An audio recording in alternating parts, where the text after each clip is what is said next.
கிடைப்பதில்லை என்று தெரிந்த ஒரு பொருளை தேடி பார்ப்பதென்று மெய் தேடல் தொடங்கியதே. வாழ்ந்த வாழ்வனுக்கு வாழும் நாட்களுக்கும் பொருளே நீதான் உயிரே வாராய்.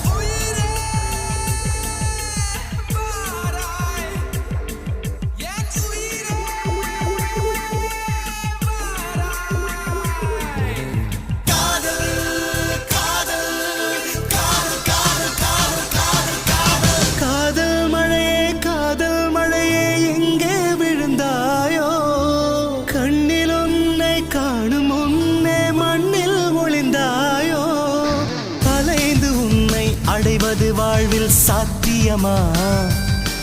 நான் நடந்து கொண்டே எறிவது உனக்கு சம்மதமா?